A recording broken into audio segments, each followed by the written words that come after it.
सातै प्रदेशमा सरकार गठनको कसरत चलिरहँदा शीर्ष नेताको मुख ताक्दै मुख्यमन्त्रीका आकांक्षी। कान्तिपुर समाचारमा आज सत्ता गठबन्धनको कार्यदलले सरकारका न्यूनतम साझा कार्यक्रम अझै बनाउन सकेन। संसदको सबैभन्दा ठूलो दल कांग्रेसद्वारा सशक्त प्रतिपक्षको भूमिका निर्वाह गर्ने भनाई। चिसो बढ्दै जाँदा बालबालिकामा देखिन थाल्यो स्वास्थ्य समस्या। अनि अन्तर्राष्ट्रियमा 6 चरणको मतदानबाट पनि अमेरिकी संसदले छान्न सकेन सभामुख। र खेलकुदमा साउदी अरेबियाको मानव अधिकारबारे बोल्न फुटबलर क्रिस्टियानो रोनाल्डोलाई एमनेस्टी इन्टरनेसनलको आग्रह। नमस्कार, अब मुख्य समाचार। भागबण्डाकै लागि मन्त्रालय नटुक्राउन सत्ता गठबन्धन सहमत। न्यूनतम साझा कार्यक्रम आएपछि मात्र सरकारलाई पूर्णता दिने निर्णय।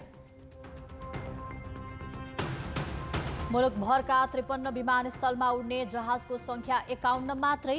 विमानस्थल थपिए पनि वायु सेवा कम्पनीको क्षमता भने विस्तार हुन सकेन। सामुदायिक विद्यालयमा विद्यार्थीको आकर्षण घट्दो। कास्कीको अन्नपूर्ण गाउँपालिकामा 1 शिक्षक बराबर 3 जना मात्रै विद्यार्थी। 6 चरणको मतदानबाट पनि अमेरिकी संसदले छान्न सकेन सभामुख। आफ्नै दलको बहुमत हुँदा समेत मकार्थीले पाएनन् आवश्यक मत। र इङ्ग्लिस प्रिमियर लिगमा टटनहमद्वारा क्रिस्टल प्यालेस 4-0 गोल अन्तरले पराजित। सिरियामा नापोलीलाई सिजनको पहिलो हार।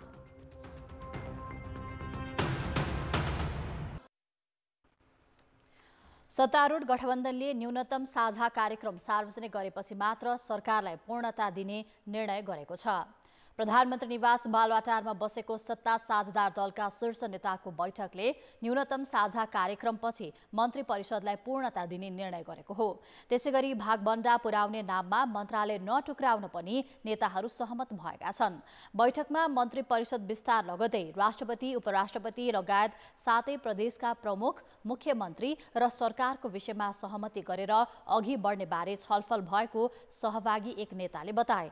त्यसैगरी बैठकले न्यूनतम साझा कार्यक्रम तय गर्न गठित कार्यदललाई आजसम्मको समय दिएको छ। पुस 10 गते पुष्पकमल दाहाल नेतृत्वमा 8 सदस्यीय मन्त्री परिषद गठन भए पनि गठबन्धन दलबीच कुरा नमिल्दा 4 मन्त्रीहरूको जिम्मेवारी तोकिएको छैन भने मन्त्री परिषदले पूर्णता पनि पाउन सकेको छैन। सरकारको न्यूनतम साझा कार्यक्रम बनाउन गठित कार्यदलले अझै मस्यौदा बनाउन सकेन। सत्ता गठबन्धन दलको गत बिहिबार बसेको उच्चस्तरीय बैठकले 5 दिनको समय तोकेर उपप्रधान तथा अर्थमन्त्री विष्णु पौडेलको संयोजकत्वमा 5 सदस्यीय कार्यदल गठन गरेको थियो। संयोजक पौडेललाई माओवादी केन्द्र, राष्ट्रिय स्वतन्त्र पार्टी र राप्रपाले न्यूनतम साझा कार्यक्रममा समावेश गर्नुपर्ने विषय बुझाइसकेका छन्। तर अहिलेसम्म कार्यदलका सदस्यहरू एकै ठाउँमा बसेर मस्यौदा तयार पार्न सकेका छैनन्। साझा कार्यक्रम बनाउने भन्ने विष्णुजीबाट कुरा आएको थियो मिटिङमा र म कुरिरहेको छु। उहाँले मिटिङ बोलाएपछि हामी बसेर बुँदाहरू छलफल गरेर साझा कार्यक्रम बनाएर अगाडि बढ्नको लागि। अर्थमन्त्री समेत रहेका संयोजक पौडेलले सरकारमा सहभागी दलले न्यूनतम साझा कार्यक्रमका लागि पेश गरेका मुद्दालाई अधिकतम समावेश गर्ने बताए। सरकारको साझा कार्यक्रममा राजनैतिक असन्तुष्टिका मुद्दालाई फरक ढङ्गले राख्ने र जनचासोका विषयलाई मात्र समावेश गर्ने भद्र सहमति भएको बताइएको छ। कुनै पनि मुलुकको अन्तर्राष्ट्रिय विमानस्थल सुरक्षाका दृष्टिले निकै संवेदनशील मानिन्छ। आतंकवाद, अन्तर्देशीय अपराध र अवैध तस्करीको सधैँ जोखिम रहने भएकाले पनि सम्बन्धित मुलुकले विमानस्थलको सुरक्षालाई विशेष प्राथमिकता दिएका हुन्छन्। तर नेपालको त्रिभुवन विमानस्थलको सुरक्षाका सवालमा सधैँभरि प्रश्न मात्र उठिरहे। अहिले त झन् 2वटा अन्तर्राष्ट्रिय विमानस्थल थपिएका बेला सुरक्षा जोखिम नियन्त्रण गर्ने चुनौती थपिएको छ। 2वटा अन्तर्राष्ट्रिय विमानस्थल थपिएका छन्। ती विमानस्थलले जति सुविधा र सहजता दिन सक्छ त्यतिकै मात्रामा सुरक्षा चुनौती पनि थपिने सम्भावना देखिएको छ, जसका लागि सामना गर्न हाम्रो सुरक्षा व्यवस्था थप बलियो बनाउने योजना कस्तो छ त? पुस 8 गते फ्लाइ दुबईको उडानबाट काठमाडौँ भित्रिएका सुडानी नागरिक मोहम्मद डाफला त्रिभुवन अन्तर्राष्ट्रिय विमानस्थलको भन्सारभित्रै 19 किलो सुनसहित पक्राउ परे। दुबईबाट सुडानीले नै पठाएको सुन बोकेर सुडानकै फरिया आएको यो पहिलो पटक थियो। विगतमा तेस्रो देशका नागरिक लागुऔषध तथा अवैध डलर तस्करीमा संलग्न हुँदै आएकोमा यसपटक सुनसँग जोडिनु आफैमा गम्भीर अनुसन्धानको विषय बनेको छ। त्यसो त त्रिभुवन अन्तर्राष्ट्रिय विमानस्थलबाट सुन तस्करी नौलो होइन। 2075मा कर्मचारीकै मिलेमतोमा 33 किलो सुन भित्रिएपछि केही समय तस्करीका घटना सुनिएनन्। कारण तस्करको एउटा सञ्जाल छिन्न भिन्न भएको थियो। भन्सार प्रशासनले पनि आलोचना र कारबाहीको डरले कडाई गरेको थियो। केही समय यता भने तस्करीको स्वरूप फेरिएको छ। गहनादेखि झोल र अनेक स्वरूपमा सुन तस्करी नरोकिएको हो। पछिल्लो 2 वर्षमा मात्रै त्यसरी आएका 70 किलो सुन त्रिभुवन अन्तर्राष्ट्रिय विमानस्थलबाटै बरामद भएको तथ्याङ्क छ। अझ त्योभन्दा बढी डरलाग्दो रूपमा विमानस्थल लागुऔषधको सजिलो रुट बनिरहेको छ। प्रहरीका अनुसार पछिल्लो 3 वर्षमा त्रिभुवन अन्तर्राष्ट्रिय विमानस्थलबाट 21 किलो कोकेन, 75 किलो सेतो हेरोइन र 4 किलोभन्दा बढी एम्फेटामाइन बरामद भएका छन्। कहिलेकाहीँ हामीले पनि धेरै सुनमा मात्रै बढी फोकस भयौँ कि सुनभन्दा अन्यत्र कुराहरू, अहिले तपाईँले भन्नुभयो जस्तो ड्रग्सका कुराहरू हुन सक्छन्, अन्य कुराहरूको सन्दर्भमा पनि कसरी गर्ने भन्ने कुरामा चाहिँ अहिले भर्खरै हाम्रा साथीहरूले चाहिँ युरोपबाट यो ड्रग मेसिन जुन चलाउने खालको एउटा ट्रेनिङ लिएर आउनु भएको छ र त्यो मेसिन पनि हामीलाई हस्तान्तरण भइसकेको छ। अब हामी ड्रगको परीक्षणहरू गर्दाखेरि पनि अझ बढी अपग्रेडेड भर्सनमा ड्रगको परीक्षणहरू पनि गर्नलाई हामी अहिले तयारी अवस्थामै रहेको अवस्था छ। नेपालको विमानस्थलबाट हात्ती पनि छिराउन सक्छु भन्ने कुख्यात अपराधी चार्ल्स सोब्राज 19 वर्ष कैद भोगेर स्वदेश फर्किसकेका छन्। सन् 1979मा त्रिभुवन विमानस्थलबाटै उडेको इन्डियन एयरलाइन्सको अपहरण काण्डले त त्यति बेला नेपाली विमानस्थलको सुरक्षा व्यवस्थालाई लिएर विश्वभर आलोचना भएको थियो। तर विमानस्थलको सुरक्षा सुधारिएको छैन। अब 2वटा अन्तर्राष्ट्रिय विमानस्थल थपिएका छन्। भारतीय सीमाबाट नजिकै रहेको रूपन्देहीको गौतम बुद्ध अन्तर्राष्ट्रिय विमानस्थल र पोखरा विमानस्थल अब नेपाल प्रवेश गर्ने अन्तर्राष्ट्रिय नाका भएका छन्। त्रिभुवन अन्तर्राष्ट्रिय विमानस्थलको सुरक्षा नेतृत्व डिआइजीले गरिरहेका छन् भने नयाँ दुबई विमानस्थलमा एसएसपीको नेतृत्वमा सुरक्षाकर्मी परिचालनको प्रस्ताव गरिएको छ। चिन्ता नार्कोटिक ड्रग्सको भयो, फाइनेन्सियल क्राइमको भयो, ह्युमन ट्राफिकिङ, यी चिजहरूलाई चाहिँ हाम्रो स्पेसल युनिटहरू छ। त्यसमा चाहिँ नि सबैले एकअर्कालाई चाहिँ कोर्डिनेट भएर सहयोग गर्यो भने यसमा कुनै पनि समस्या छैन। आन्तरिक सुरक्षाको सबैभन्दा जोखिमपूर्ण क्षेत्र भएकाले विश्वका अधिकांश मुलुकका अन्तर्राष्ट्रिय विमानस्थलको प्रवेश बिन्दुमै कडाई गर्छन्। तर नेपालको सन्दर्भमा भने ठिक उल्टो छ। नेपालबाट बाहिरिनेका लागि जाँच गर्न प्रहरीको टोली छ भने नेपाल भित्रने बिन्दुमा निजामती कर्मचारी छन्, जुन मुलुकलाई सुरक्षित बनाउने मापदण्ड विपरीत भएको सुरक्षा विज्ञको बुझाइ छ। भित्र मुसानी छिर्नुहुन्न, ठिक उल्टो छ हामी कहाँ। त्यो त्यहाँ पुलिस छैन, सुई आउँछ तल भन्सार क्षेत्र सुरु हुन्छ। भन्सार क्षेत्रमा पुलिसको उपस्थिति नै छैन, मान्दैन भन्सार। यो देश अचम्म छ। हेर्नुहोस् किन हुन्न? पुलिस, भन्सार, अध्यागमन सबै राज्यको संयन्त्र होइन। पुलिसलाई इमिग्रेसन लगायत भन्सार क्षेत्रमा नि पुलिसको प्रेजेन्स हुँदा कसलाई घाटा छ? राज्यलाई घाटा त छैन, हो व्यक्तिलाई त्यहाँ घाटा छ। त्यहाँ विकासका हिसाबले विमानस्थलको विस्तार जति सुखद छ त्यसको संवेदनशीलता त्योभन्दा बढी महत्त्वपूर्ण मानिन्छ। त्यसैले मुलुकलाई अन्तर्राष्ट्रिय अपराधको जोखिमबाट जोगाउन अन्तर्राष्ट्रिय विमानस्थलको सुरक्षामा ध्यान दिनैपर्छ। कान्तिपुर समाचारका लागि क्यामेरामा सुरज खड्काका साथमा रमेश धमला, काठमाडौँ। नेपालको हवाई क्षेत्रमा निजी क्षेत्रले प्रवेश पाएको 31 वर्ष भयो। 2048 सालमा खुला आकाश नीति लिएपछि निजी वायु सेवा कम्पनीको क्षमता विस्तार हुने र सेवा सहज हुने भनिएको थियो, तर त्यो हुन सकेको छैन। यो बीचमा विमानस्थलको संख्या 53 पुगे पनि उड्ने जहाज 51 वटामा सीमित छन्। अझ दुर्गममा उड्ने जहाजको संख्या त जम्मा 11 वटा मात्रै छ। पञ्चायतकालमा सरकारी स्वामित्वको नेपाल वायु सेवा निगमसँग 21 वटा जहाज थिए, अहिले 4 वटा मात्र छन्। दुर्गममा सेवा दिने 10 वटा ट्विनेटर भएकोमा अहिले त एउटा मात्रै छ। विमानस्थल थपिएर मुलुकभर 53 वटा पुगिसकेका छन्, तर विमानको संख्या तुलनात्मक रूपमा बढेको छैन। सरकारी तथा निजी क्षेत्रका आन्तरिक र अन्तर्राष्ट्रिय गरी जम्मा 58 वटा जहाज मात्र छन्। 10 वर्ष अघिसम्म निजी क्षेत्रको तारा एयरसँग 7 वटा जहाज भएकोमा अहिले 3 वटा छन्। निजी क्षेत्रकै ठुलो वायु सेवा कम्पनी दाबी गर्ने बुद्ध एयरको 5 वर्ष अघि दुर्गम उडान गर्ने जहाज खरिद गर्ने योजना अझै पुरा भएको छैन।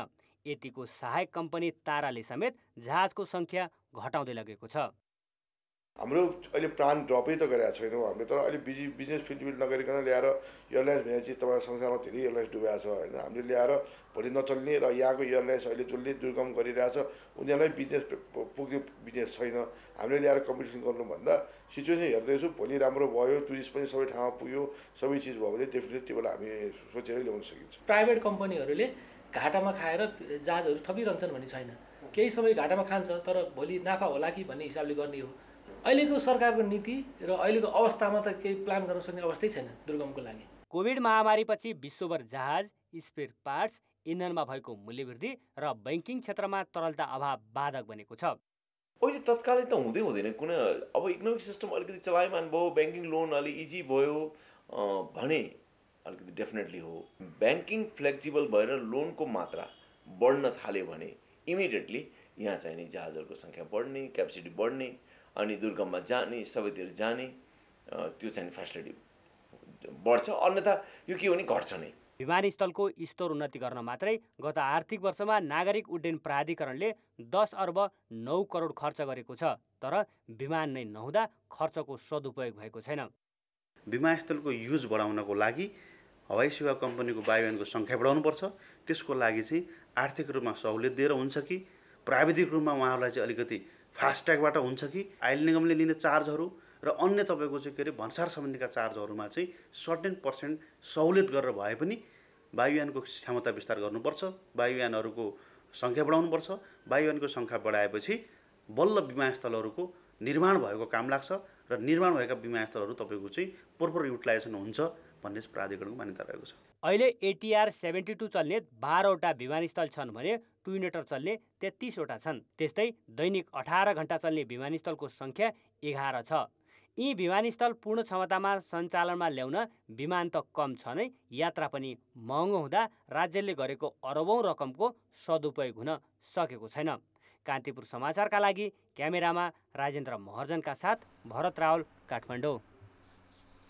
सरकारले गुणस्तरीय शिक्षाको नारा लगाउन थालेको धेरै भइसक्यो, तर अवस्था ज्यूका त्यों हुँदा उच्च शिक्षा अध्ययनका लागि विदेशिनीको सङ्ख्या बढ्दो छ। शिक्षासँगै रोजगारी पनि पाइने भएकाले उच्च शिक्षा अध्ययनका लागि विदेश जान 1 वर्षभित्रै 1,21,400 विद्यार्थीले शिक्षा मन्त्रालयबाट अनुमति लिएका छन्।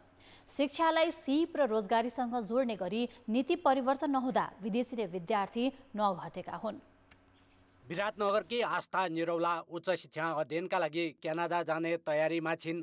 स्वदेशमा राम्रो शिक्षा र अवसर नपाएको बताउने निरौलाले स्नातकोत्तर तह व्यवस्थापन विषय अध्ययनका लागि शिक्षा मन्त्रालयबाट एनओसी पत्र लिइन्।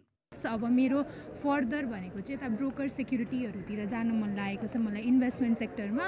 र त्यहाँ मैले चाहिँ अरू ठाउँमा भन्दाखेरि त्यहाँनिर अलिक राम्रो अपर्च्युनिटी देखेँ। That's the reason I choose that country. विदेशमा नयाँ भर्नाको समय भएकाले वैदेशिक अध्ययन अनुमति पत्र लिन निरौला जस्ता सयौं विद्यार्थीको भिड शिक्षा मन्त्रालयको वैदेशिक अध्ययन अनुमति शाखामा लाग्ने गरेको छ। पछिल्लो समय यो शाखाले दैनिक 600 भन्दा बढी विद्यार्थीलाई अनुमति पत्र दिँदै आएको छ। सन् 2022 को एक वर्षमा 1,21,400 विद्यार्थीले अध्ययन अनुमति पत्र लिएका छन्। त्यसमा सबैभन्दा बढी अस्ट्रेलियामा 66,800, जापानमा 16,200, क्यानाडामा 11,000, बेलायतमा 7,600, अमेरिकामा 5,100 विद्यार्थीले अनुमति पत्र लिए। नेपालबाट 109वटा देशमा अध्ययनका लागि विद्यार्थी जाने गरेका छन्। 2022 को तथ्याङ्कको अध्ययन गर्दाखेरि 1,21,419 जना विद्यार्थीहरू चाहिँ विभिन्न मुलुकमा उच्च शिक्षा अध्ययनको लागि जानुभएको देखिन्छ। हाम्रो देशमा डक्टर्सहरू पनि बाहिर जानुभएको देखिन्छ, इन्जिनियर्सहरू त्यस्तै गरी बाहिर जानुभएको देखिन्छ। त्यस कारणले गर्दाखेरि यो एउटा चाहिँ विकराल समस्याको रूपमा चाहिँ सिर्जित हुँदै गएको चाहिँ हामीले देख्छौँ। त्यहाँ अलि राम्रो पढाइ हुन्छ, प्र्याक्टिकल्ली हुन्छ, अब यहाँ थ्योरिटिकल्ली हुन्छ नि त। अब पढाइको कम्पेयरमा चाहिँ उता राम्रो छ यहाँभन्दा, त्यही भएर। त्यसो त उच्च शिक्षा अध्ययनकै लागि श्रावणदेखि कार्तिकसम्मको 4 महिनामा 22 अर्ब रुपियाँ बाहिरिएको छ। गत आर्थिक वर्षमा भने 67 अर्ब भन्दा बढी विदेशिएको थियो। शिक्षालाई सिप र रोजगारसँग जोड्ने गरी शिक्षा नीति परिवर्तन गर्न सके मात्र विदेशी नै विद्यार्थी रोक्न सक्ने विज्ञको बुझाइ छ। स्कुल लेभलबाटै यो जुन अलिकति प्राविधिक र व्यवसायमूलक भनौँ न खपत हुने खालको शिक्षा नीतिमा त्यो बढाउँदै आयो भने एउटा जेनेरेसन सपोज कमसेकम 10 वर्षको बिचमा यो घट्दै जाला भन्ने हुन्छ। नभए चाहिँ अहिलेकै शिक्षा नीतिमा अलिकति थपघट मोडिफाई गर्दै गयो भने यसलाई चाहिँ रोक्न गाह्रो हुन्छ। एक वर्षमा 1,21,000 विद्यार्थी उच्च शिक्षाका लागि विदेशिनु मुलुककै लागि गम्भीर विषय हो। मेधावी विद्यार्थी विदेशी रहेको अवस्थामा सरकारले समयानुकूल पाठ्यक्रम परिमार्जन र विश्वविद्यालयले नयाँ विषय पढाउनेतर्फ नसोच्ने हो भने समस्या जटिल नहोला भन्न सकिन्न। कान्तिपुर समाचारका लागि क्यामेरामा विनोद कोजुका साथ नारायण किलम्बु, काठमाडौँ। अब जनताको आवाज हामीले सातै प्रदेशमा सोधेका छौँ। उच्च शिक्षा अध्ययनको लागि विदेशिने क्रम किन बढेको होला? जनताको आवाज। रोजगारी नभएर स्टुडेन्ट भिजा लगाएर विदेशिन बाध्य भएका छन्। बेरोजगारीलाई कसरी घटाउने भन्ने एउटा मापदण्ड सरकारले बनाउन सकेका छैन। पढाइ अनुसारको काम नमिल्नु एउटा प्रमुख कारण रहेको छ। नेपालमा चाहिँ अलिकति बेरोजगारको कारणले गर्दाखेरि खर्च गर्ने ठाउँ नेपालमा नपाएर खर्च गर्नलाई विदेश गएको हुन् भने जस्तो रोजगार नपाएको कारणले गर्दाखेरि उहाँहरू विदेशिन बाध्य हुनुभएको छ। फल्नाले यति पैसा कमायो यो देशमा गएर, फल्नाले यति पैसा कमायो भन्ने हुटुटीले विदेश आउन्। उपकरणहरूको पनि विदेशमा जस्तो फेसिलिटी छ पर्याप्त छ त्यति चाहिँ नेपालमा नभएकोले मान्छे जान्छ। विद्यार्थी भाइ बहिनीहरूले आफ्नो भविष्य चाहिँ आफ्नो देशमा नदेखेको कारणले गर्दा नेपालको शिक्षाको क्वालिटी विश्व स्तरमा अलिक कम्पिटेटिभ छैनन्। विदेशी त्यहाँ शिक्षा लिन्छ र त्यहीँ आफ्नो लाइफ सेटल गर्न चाहन्छन्। अर्को घरको जान देखेर पनि जान सिकेको मान्छेले मुख्य आर्थिक स्थिति अब आफूलाई कमाइ पनि हुने, त्यस साथसाथै आफू शिक्षा पढ्न पनि हुने, पढ्न पनि पाउने, रोजगार पनि पाउने हुनाले विदेशमा जाने, पैसा कमाउन लागेको लागि नै भनेर चाहिँ जाने गरेको देखिन्छ। यहाँको शिक्षा नीति व्यवहारिक नहुनु, नेपालमा पढेर केही काम नै छैन हैन, उच्च शिक्षा पढेर मान्छेहरू पढेर हैन केही चाकरी पनि पाइरहेको छैन। नेपालमा उच्च शिक्षापछि हामीले के गर्ने त्यसको आधार केही पनि नभएको कारणले गर्दाखेरि एउटा फ्यासनको रूपमा नि भइसकेको छ।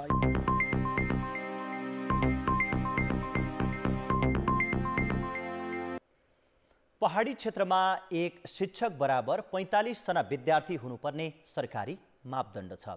तर कास्कीको एक सामुदायिक विद्यालयको आधारभूत तहमा एक शिक्षक बराबर 3 जना मात्रै विद्यार्थी छन्। लान्द्रुक आधारभूत विद्यालयमा 12 जना विद्यार्थी छन्। विद्यालयमा 3 जना शिक्षकको दरबन्दी रहेको छ भने निजी स्रोतबाट एक शिक्षक, एक कार्यालय सहयोगी र प्रारम्भिक बाल विकास कक्ष सहयोगी ECD 1 जना छन्। तर विद्यालयमा विद्यार्थीको सङ्ख्या निकै कम छ। अहिले प्रारम्भिक बाल विकास कक्षमा 3 जना, एक कक्षमा 2 जना, 2 मा 3 जना, 3 मा 6 जना, 4 मा 4 जना र 5 कक्षमा 3 जना विद्यार्थी छन्। यसरी विद्यालयमा एक शिक्षक बराबर 3 जना विद्यार्थी पनि पुग्दैनन्। 2021 सालमा स्थापना भएको यो विद्यालयमा केही वर्ष अघिसम्म 166 जना विद्यार्थी थिए। तर बसाइसराई र भौगोलिक विकटताले अहिले विद्यार्थी घटेका छन्। आवासीय बनाउने विद्यार्थी शिक्षक जो यहाँ शिक्षक विद्यार्थी भर्ना भइसकेपछि एउटा निश्चित पिरियडमा बिदा भए बाहेक यहाँबाट बाहिर निस्कन नपाउने। विद्यार्थी कम भएकाले प्रारम्भिक बाल विकास र कक्षा 1 का विद्यार्थीलाई एकै ठाउँमा राखेर पढाइँदै आएको छ। अन्नपूर्ण गाउँपालिका 7 मा मात्रै आधारभूत तहका 5 र 1 माध्यमिक तहसम्मका विद्यालय छन्। प्राय विद्यालयको अवस्था यस्तै छ। अभिभावक निजी शिक्षाप्रति केन्द्रित भएर पोखरा झर्ने गरेकाले विद्यालयमा आउने कम भएका हुन्। धनी मानीका बच्चाहरू सबै बजारतिर जान्छन्। यहाँ चाहिँ गरिब त्यस्तै बच्चाहरू मात्रै आउनु भएको हुनाले यहाँको चाहिँ दिनानुदिन विद्यार्थीको क्रम चाहिँ भर्ना भएर नि बिचमा छोड्ने क्रम चाहिँ भइरहेको छ। विद्यालय तहको शिक्षालाई स्थानीय तह अन्तर्गत रहने व्यवस्था संविधानले गरेको छ। विद्यार्थी कम भए विद्यालयले भौतिक र भौगोलिक अवस्था हेरेर मर्ज गर्न पाउँछन्। यदि कुनै विद्यालयमा विद्यार्थी सङ्ख्या न्यून भयो, भौतिक अवस्था कमजोरी कुरा भए, शिक्षकको अभाव भयो भने त्यो नजिकैको विद्यालयमा मर्ज गर्न सकिने त्यो प्रावधानहरू राखेको छ। शिक्षकमा जिम्मेवारी बोधको कमी, कमजोर नतिजा तथा व्यवस्थापकीय पक्ष कमजोर हुँदा सामुदायिक विद्यालयमा विद्यार्थीको आकर्षण घट्दै गएको छ। ग्रामीण क्षेत्रका स्थानीय तहले पनि सामुदायिक विद्यालयमा विद्यार्थी टिकाउन खासै पहल गरेको पाइँदैन। कान्तिपुर समाचारका लागि भूपाल गुरुङ, पोखरा। ब्रेकपछि पुनः स्वागत छ। टिकापुर घटनामा दोषी ठहर भई कारागारमा रहेका रेशम चौधरीको रिहाइका लागि शेरबहादुर देउवा नेतृत्वको पूर्ववर्ती सरकारले ल्याएको अध्यादेश राष्ट्रपति कार्यालयमै अड्कियो। संसदको अधिवेशन आह्वान भइसकेकाले अब रेशम रिहाईको पहल संसदबाटै हुनुपर्ने नागरिक उन्मुक्ति पार्टीको माग छ। तर देउवा सरकारका पालामा अध्यादेशको चर्को विरोध गरेका दलहरू सत्तामा पुगेका छन्। ती दल अब रेशमको रिहाईका लागि संसदमा कसरी प्रस्तुत होलान् त? प्रतिनिधि सभा चुनावको मत परिणाम आए लगतै माओवादी अध्यक्ष पुष्पकमल दाहाल दिल्ली बजार स्थित कारागार पुगे। त्यहाँ उनले जन्मकैदको सजाय भोगिरहेका पूर्व सांसद रेशम चौधरीलाई भेटेर सरकार निर्माणमा समर्थन मागे। प्रधानमन्त्री बन्नु अघि उनले उन्मुक्ति पार्टीका नेतालाई नयाँ सरकार बने लगतै 24 घण्टाभित्र रिहाईको पहल गर्ने आश्वासन समेत दिए। माओवादीले रेशम चौधरीको रिहाईमा चासो लिए पनि नेकपा एमाले त्यति रुचि नदेखाएको उन्मुक्तिका नेताहरूको बुझाइ छ। 2078 जेठ 18 गते तत्कालीन प्रधानमन्त्री ओली नेतृत्वको सरकारले थरुहट थारुहान संयुक्त सङ्घर्ष समितिसँग सहमति गरेको थियो। त्यो सहमतिमा टिकापुर घटनाका आरोपितमाथि लागेका मुद्दा फिर्ता हुनुपर्ने उल्लेख थियो। कैलालीमा भिन्न भिन्नै कार्यक्रममा एमाले अध्यक्ष केपी शर्मा ओली र माओवादी केन्द्रका अध्यक्ष पुष्पकमल दाहालले रेशमलाई झुठा मुद्दामा सजाय भएको बताएका थिए। रेशम चौधरी त्यसबेला यहाँ थिएनन्, उनलाई मुद्दा लगाउनु पर्ने कुनै कारण थिएन। हाम्रो गृहमन्त्री उहाँहरू अनसन बसेका ठाउँमा, धरना दिएका ठाउँमा आफै गएर पोलिटिक कसेर बसेर माग पुरा गर्छु भन्नुभयो। मलाई थाहा छ कैलाली जिल्लामा नै थारूहरूको आन्दोलन र टिकापुरमा भएको घटनाप्रति घटनाको असर निकै ठुलो भएको छ। त्यसले उहाँको समस्या समाधान गर्न म सरकारसँग भोलि नै सिरियस कुरा गर्दैछु। सत्ता बाहिर हुँदा पूर्व सांसद रेशम चौधरीलाई निर्दोष भनेर भाषण गर्ने नेताहरूकै हातमा अहिले सत्ताको साँचो पुगेको छ। उन्मुक्ति पार्टीले उनीहरूलाई आफूले बोलेका कुरा पूरा गर्न आग्रह गरेको छ। समर्थन गर्दाखेरि हामी 24 घण्टाभित्र यसको निकास दिन्छौँ भनेर उहाँले भन्नुभएको थियो व्यक्तिगत रूपमा, होइन, भेट भएको थियो। तर 24 घण्टाभन्दा धेरै भइसक्यो। अब प्रधानमन्त्री भएको मान्छेले किन बोल्या त? त्यो निर्दोष हो भनेपछि त निर्दोषलाई त या त उहाँहरूले झुटा बोल्नुभएको थियो या चाहिँ चुनावको चाहिँ सेन्टिमेन्टलीलाई बोल्नुभएको थियो। त्यत्रो जिम्मेवार मान्छेले किन बोलेको? संसद चलिरहेको बेला अध्यादेश समेत ल्याउन नमिल्ने भएकाले सरकारले विभिन्न विकल्पबारे सोचिरहेको नेताहरू बताउँछन्। संविधानले के भन्छ, हाम्रा प्रचलित कानुनहरूले के भन्छन्, प्रहरीको इन्भेस्टिगेसन कस्तो छ, अदालतका यसभन्दा अगाडिका आदेशहरू के छन्, ती कुराहरूलाई ध्यानमा राखेर हामीले गर्छौँ। यसको बटम लाइन भनेको अथवा यसको आधार भनेको के हो भनेदेखि निर्दोषहरू कोही पनि नफसुन्, तर गम्भीर मानवाधिकार उल्लङ्घनका घटनाहरूमा चाहिँ फेरि दण्डहीनता संस्थागत हुने स्थिति पनि नबनोस्। यो दुईटा कुरामा सन्तुलन राखेर हामीले निर्णय गर्छौँ। सत्ता समर्थक नागरिक उन्मुक्ति पार्टीले रेशमलाई रिहा नगरेसम्म सङ्घ र प्रदेशमा समेत सरकारमा सहभागी नहुने अडान लिएको छ। उन्मुक्ति बिना सुदूरपश्चिम प्रदेशमा सरकार बनाउन गठबन्धनलाई फलामे चिउरा चपाए सरह हुने देखिन्छ। सत्ता गठबन्धनमा प्रदेशको मुख्यमन्त्री भाग लगाउँदा सुदूरपश्चिम र लुम्बिनी माओवादीको भागमा परेको छ। उन्मुक्तिले भने प्रदेशमा सहभागी हुने अवस्था आए मुख्यमन्त्रीमा दाबी गर्ने भएको छ। देउबा सरकारले रेशम रिहाईका लागि अध्यादेश ल्याउँदा विरोध गरेका दलहरूको गठबन्धनमा वर्चस्व छ। सत्ता समर्थक उन्मुक्तिको माग सम्बोधनका लागि गठबन्धनभित्रकै दलबीचको विरोधलाई कसरी दाहाल सरकारले साम्य पार्छन् त्यो आउने दिनमा मात्र थाहा हुनेछ। कान्तिपुर समाचारका लागि कैलालीबाट टेकराज जोशी र क्यामेरामा सञ्जय लुइटेलका साथ जितेन्द्र झा, काठमाडौँ। भौतिक पूर्वाधार र विकासका दृष्टिले कर्णाली प्रदेश सबैभन्दा पछाडि छ।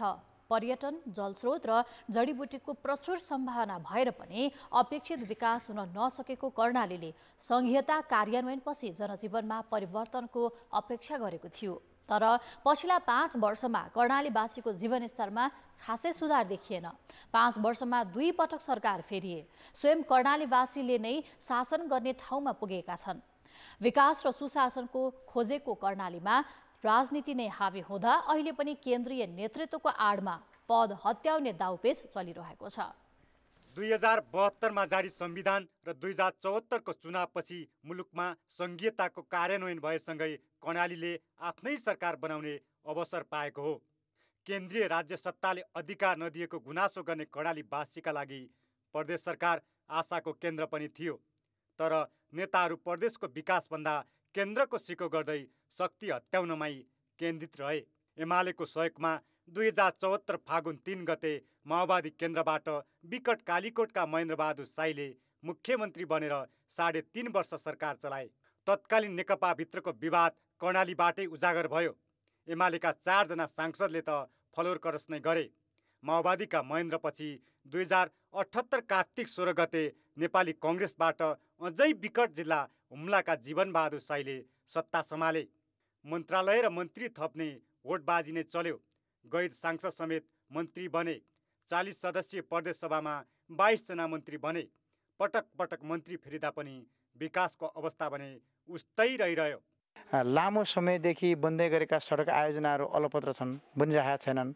10 वर्ष 15 वर्ष तपाईँको 20 वर्ष पनि त्यस्तो पुगिरहेको अवस्था छ। त्यसपछि आएर तपाईँको खानेपानीका आयोजनाहरू त्यस्तै छन्। तपाईँको चाहिँ बिजुलीका पोलहरू गाड्ने योजनाहरू त्यो त्यस्तै अवस्थामा रहेका छन्।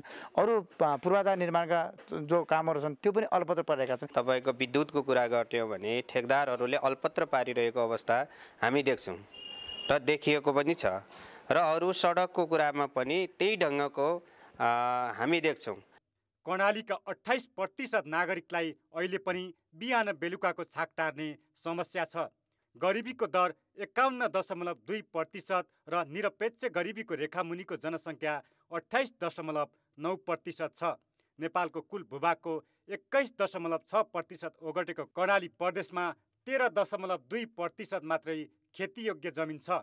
कृषियोग्य जमिन कम, मल र सिँचाइको अभाव हुँदा कतिपय जिल्लामा स्थानीय उत्पादनले 3 महिना खान पुग्दैन। सडक, शिक्षा र स्वास्थ्य जस्ता आधारभूत सुविधाबाट नै नागरिक वञ्चित छन्। काम खोज्न सीमा पार जानुपर्ने अवस्था छ। बितेका 5 वर्षमा सङ्घीयताको अपेक्षित लाभ लिन नसकेको कर्णाली अहिले फेरि नयाँ सरकार बनाउने तयारीमा छ। साझा उद्देश्य बोकेको छ यसपटकको संसदले र मलाई के विश्वास छ भन्दाखेरि सत्ता निर्माण गर्ने अथवा सरकार निर्माण गर्ने र त्यो गिराउने त्यो खेलमा चाहिँ मात्र सीमित चाहिँ यसपटकको संसद चाहिँ त्यसमा सीमित रहँदैन। पहिलो कार्यकालमै मुख्यमन्त्री बन्न चाहेका एमाले नेता एमलाल कणेल यसपालि जसरी पनि मुख्यमन्त्री बन्ने योजनामा छन्। कणेललाई माओवादी केन्द्रका राजकुमार शर्माले चुनौती दिइरहेका छन्। एमलाल एमाले अध्यक्ष केपी शर्मा ओली निकट छन् भने राजकुमार माओवादी केन्द्रका नेता जनार्दन शर्मा निकट छन्। कर्णालीले आफ्नै सरकार खोजेको विकास र जीवनस्तर सुधारका लागि हो। तर बितेका 5 वर्षमा प्रदेश सरकारले जनअपेक्षा अनुसार काम गर्न सकेन। हाम्रो विकास निर्माण सहज रूपमा र सोचे जस्तो हुन नसकेको हो कि भन्ने लाग्छ। त्यति हुँदाहुँदै पनि अब केही मात्रामा नभएकै चाहिँ होइन, तर देखिने गरी चाहिँ हामी कहाँ नहुन सकेको हो कि भन्ने लाग्छ। केन्द्रले बेवास्ता गरेको गुनासो गर्नेहरूले सङ्घीयतामा आफै शासन गर्दा पनि कर्णालीले के पायो भन्ने प्रश्न उठेको छ। अहिले मुख्यमन्त्री कसलाई बनाउने रस्साकसी चलिरहँदा आगामी 5 वर्षमा कर्णालीको विकास कसरी गर्ने भन्ने बहस हुनु अहिलेको आवश्यकता हो।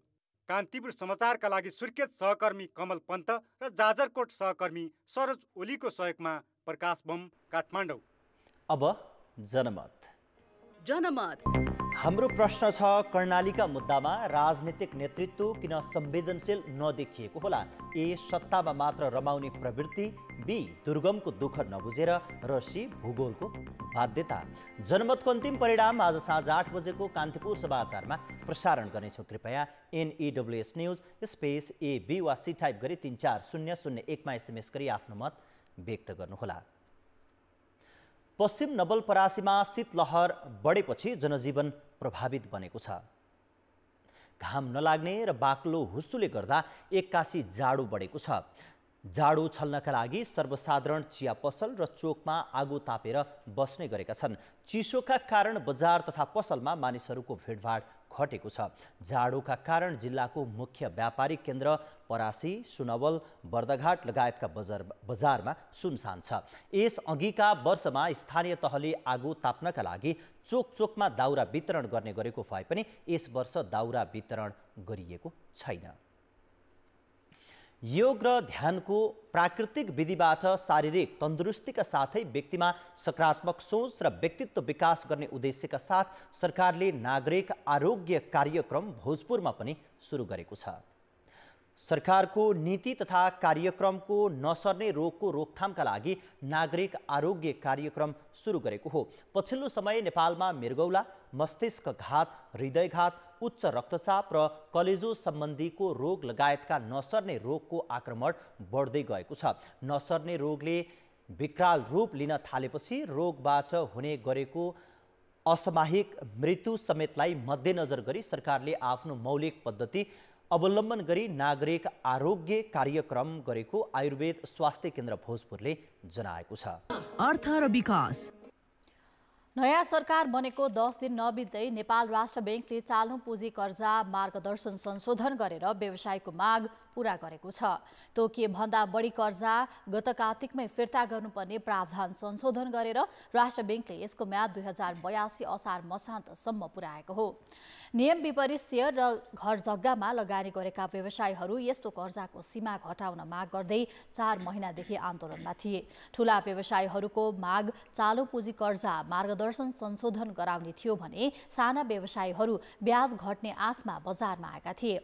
यद्यपि राष्ट्र बैंकले ब्याज घट्ने संकेत भने गरेको छैन। राष्ट्र बैंकले गत भदौमा कारोबारको अधिकतम 20% मात्र चालु पुँजी कर्जा लिन पाइने व्यवस्था गरेको थियो। यस अघिको सरकारले पटक पटक व्यवसायको माग सम्बोधन गर्न आग्रह गर्दा नसुनेका गभर्नर महाप्रसाद अधिकारीले नयाँ सरकार आएको 10 दिनभित्रै अर्थमन्त्री र विभिन्न व्यवसायीसँग पटक पटक भेट गरेर व्यवसायीका माग पूरा गरेका छन्। सरकार परिवर्तनसँगै नियम परिवर्तन खोज्नुले राष्ट्र बैंक स्वायत्त भन्दा पनि राजनीतिक दलको स्वार्थमा चलेको देखिएको पूर्व गभर्नर दिपेन्द्र बहादुर छेत्रीले बताएका छन्। गरिया थिएन। नीतिगत किसिमका यस्ता निर्णयहरू नि बेला बेलामा बदलिने हो र अनि राजनीतिक वातावरण चाहिँ बदलिन साथै आर्थिक नीतिका कुराहरू मौद्रिक नीतिका कुराहरू नि बदलिन थाल्ने हो भनेदेखि सम्भवतः यो क्षेत्रमा काम गर्नेहरूले अनिश्चितताको अनुभूति गर्ने र पछि विश्वासमा लिन नसक्ने कुरा आउँछ। सरकार परिवर्तन अघि अर्थ मन्त्रालय जान रुचि नदेखाउने गभर्नर अधिकारी नयाँ सरकार आएपछि भने पटक पटक मन्त्रालय पुगेका थिए। प्रधानमन्त्री र अर्थमन्त्रीलाई भेटेर फर्किएपछि गभर्नर अधिकारीले मार्गदर्शन संशोधन गरेका हुन्। निजी क्षेत्रले यो मार्गदर्शन नै स्थगित गर्न माग गरे पनि उनले कर्जा फिर्ता गर्ने समय सीमा बढाइदिएका छन्। मार्गदर्शन लागू नहुने सीमा 50 लाख रुपैयाँ रहेकोमा त्यसलाई बढाएर 1 करोड पुर्याइएको छ। तोकिएको सीमा भन्दा बढी कर्जा लिएकाले 2080 असारसम्म 10% भुक्तानी गरिसक्नुपर्नेछ। त्यसपछि हरेक 6 महिनामा 20% किस्ता तिर्नुपर्नेछ। खेलकुद समाचार। नेपाल क्रिकेट संघ क्यानले नेपाल टी20 लिग आयोजनाको साझेदार 73 स्पोर्ट्ससँगको सम्झौता रद्द गर्ने तयारी थालेको छ। भारतीय कम्पनीले सम्झौता पुरा नगरेपछि क्यानले सहकार्य तोड्ने योजना बनाएको कोषाध्यक्ष रोशन बहादुर सिंहले बताए। आयोजनाको साझेदार 73 स्पोर्ट्सले आज पनि सम्झौता अनुसार रकम उपलब्ध नगराएपछि क्यान सम्झौता पुनर्विचारको योजनामा अघि बढ्न लागेको हो। 73ले क्यानलाई पहिलो किस्ता बापत दिनुपर्ने 3 करोड 90 लाखको सबै रकम उपलब्ध गराएको छैन। प्रतियोगिता हुनुअघि क्यानको खातामा 1 करोड 20 लाख जम्मा भएको भए पनि प्रतियोगिताको 60% भन्दा धेरै खेल सकिदासम्म बाँकी रकम नपाएको क्यानले बताएको छ।